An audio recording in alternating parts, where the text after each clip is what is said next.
আজকে আমরা আবারও এসেছি একটা ফাটাফাটি গুড নিউজ নিয়ে।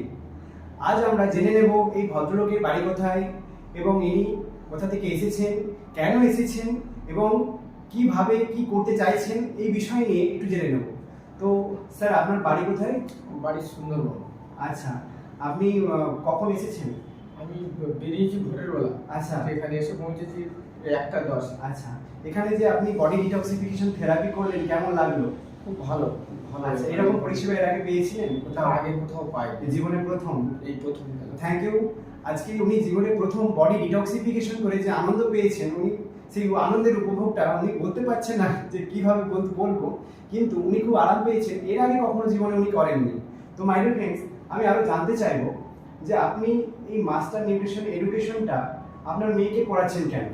আমি এমনি সমীর কুমার ধারার অনেক ভিডিও দেখেছি, ভিডিও দেখে খুব উপকৃত হয়েছি।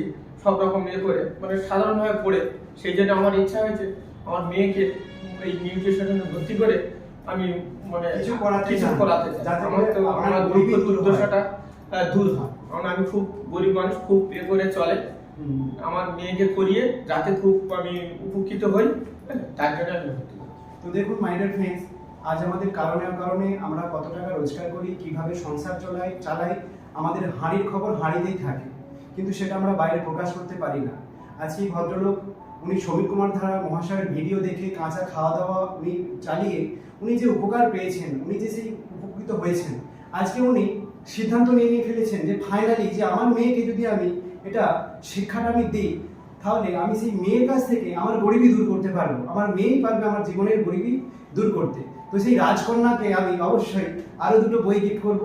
তো আমি এই গিফটটা করছি। তো ডক্টর সমীর কুমার ধারা, দি লাস্ট ডক্টর, এবং তার সাথে নিউট্রিশন এডুকেশনের বই। তো মাই ডিয়ার ফ্রেন্ডস, আপনারা এনার মতো কষ্টে ভুগছেন, এনার মতো গরিবি দূর হচ্ছে না, এনার মতো একটা একটা পুয়ার ক্লাসের মধ্যে বিলং করতে হচ্ছে, কাউকে প্রকাশ করতে পারছি না, আপনি অবশ্যই আমার সাথে অথবা এনার সাথে যোগাযোগ করবেন। আমি ভদ্রলোকের ফোন নাম্বার দিয়ে রাখছি। এনার লোকেশন অনুযায়ী যাদের আশেপাশে বাড়ি রয়েছে, এনার ফোন নাম্বারে যোগাযোগ করলে আপনারা এনার সাথেও সহযোগিতা করে আপনারা অ্যাডমিশন হতে পারেন বা ট্রিটমেন্ট নিতে পারেন। তো এখনকার জন্য এইটুকুই। তো আমি রাজকন্যাকে অসংখ্য ধন্যবাদ জানাবো, এবং তার জন্য অনেক সারা এই দাদা তার প্রতি আশীর্বাদ রইল, এবং আপনারাও আশীর্বাদ করবেন এই রাজকন্যার যাতে করে ভবিষ্যৎ উজ্জ্বল হয়।